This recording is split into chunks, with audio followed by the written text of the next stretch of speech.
자, 대선에서 이제 안타깝게 아깝게 패배한 이후에 지금 민주당은 쇄신을 기치로 내걸었죠.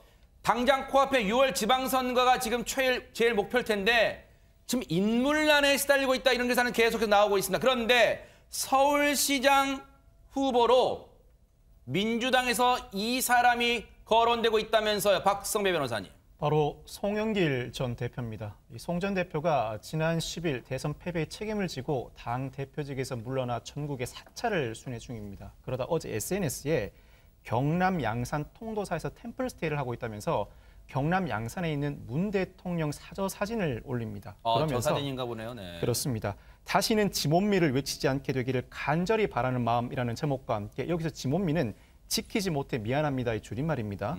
이 제목과 함께 더 이상 정치 보복의 악순환이 되지 않게 막아내는 버팀돌이 하나가 되겠다는 글을 남깁니다. 네. 휴식 중이지만 정치적 메시지는 계속해서 내고 있다고 평가할 수 있는데 이 와중에 당 일각 전용기, 이용빈, 이수진 의원 등이 송영길 서울시장 추대론을 들고 나섰습니다. 전용기 의원은 당을 위해 헌신해달라. 이용빈 의원은 윤석열 정부에 맞서 서울을 지킨 적임자라고 언급을 했는데 특히 이수진 의원이 송 전 대표를 두고 무엇 하나 부족함이 없는 후보라는 글을 남깁니다. 그러자 이 글에 이재명 상임고문이 좋아요를 누르기도 합니다.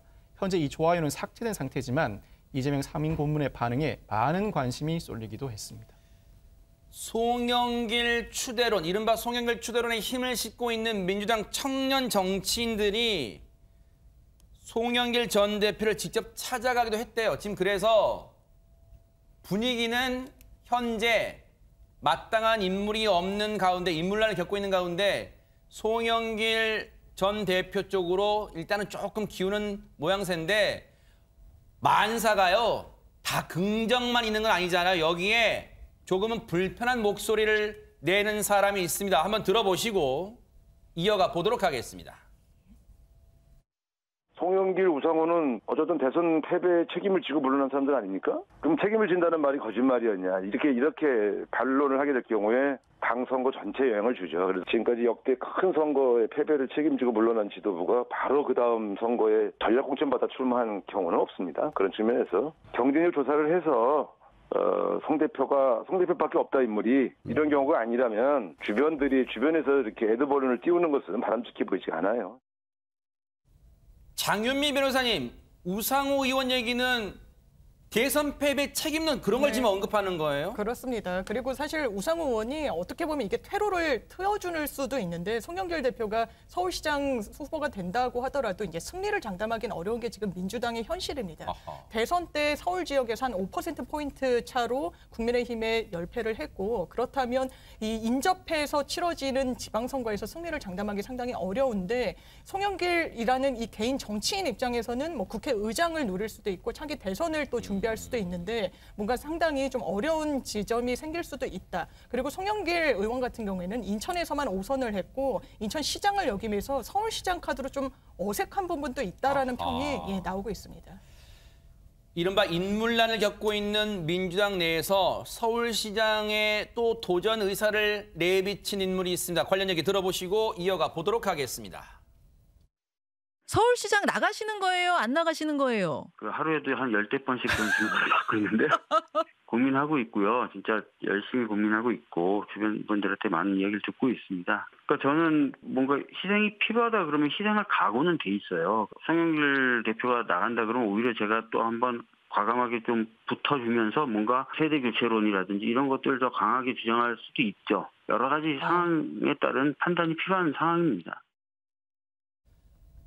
박주민 의원도 지금 고심 중이지만 아마 대부분 정치인들 고심하면 뭔가 좀 나오고 그러더라고요. 어쨌든 그런데 김현주 대변인님께 안 여쭤볼 수가 없어요.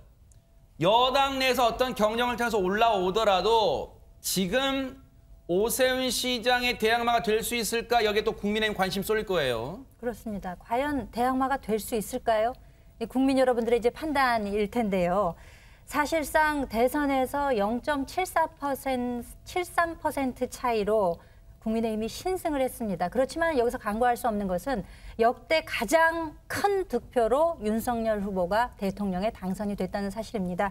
민주당에서는 젖잘싸, 흔히 얘기해서 졌지만 잘 싸웠다. 이제 이런 이야기들을 하고 계십니다만 대선이라는 이 큰 선거에서 패배를 했는데 윤호중 원내대표는 비대위원장이 되셨어요. 여기서 송영길 대표가 큰 선거 패배에 책임을 져야 하는데 여기서 다시 서울시장에 출마하라는 권유가 나오고 있단 말이죠. 무슨 우리가 흔히 뭐 회전문 인사다 뭐 이런 이야기를 썼습니다만 회전문 출마가 아닌가 저는 이제 이런 생각을 하게 되고 과연 민주당 내부에서도 이것이 올바른가 아닌가라는 것에 대한 자체적인 판단이 지금 나오고 있고 그렇죠. 나올 것이라고 생각이 되고 이 지방선거에서 승리라는 목표에 함몰되지 마시고 뭔가 이 보다 근본적인 문제에 대한 좀 성찰이 있어야 되지 않을까 객관적으로 보기에 좀 그런 생각이 들어갑니다. 네. 이런 가운데 주목되는 게요. 장유미 변호사님, 네. 지금 윤호중 비대위원장이 오늘 기사 보니까 김동연 전 후보한테 합당이 빨리 하자, 진행하자. 그래서 김동연 지금 전 후보의 서울시장 출마 가능성도 지금 점쳐지고 있어요. 예, 그렇습니다. 네. 워낙에 민주당이 서울시장 이 후보군에 인물난을 겪고 있습니다. 경기지사 같은 경우에는 좀 본인들이 의지를 드러낸 몇몇 정치인들이 있고 원래는 김동연 부총리 같은 경우에는 본인이 경기지사를 전제로 굉장히 긍정적인 검토를 하고 있다라고 언론에도 말을 했지만 서울시장이라는 후보군이 비어있기 때문에 지금 서울시장, 경기지사 이 양쪽의 선택지를 두고 저울질을 하고 있는 이런 상황으로 보입니다. 네. 아마 이제 이 부분이 고민일 거예요. 김동연 전 후보도 고심하고 있을 것 같습니다. 30초 드리겠습니다. 지난 대선 당시 이재명 후보를 지지해서 저는 민주당에 들어간 줄 알았거든요. 아니더라고요. 새로운 물결이라는 당의 대표이기 때문에 네. 지금 민주당 안에서도 같이 정치적 이런 합의를 이루고 개혁의 추진기구의 공동기구를 만들어서 합당하자 이렇게 주장하고 있습니다. 네. 어쨌든 이제 또다시 선거의 계절이 또 옵니다. 과연 어떤 일이 벌어질지 뉴스파이터가 계속해서 따라붙어 보도록 하겠습니다.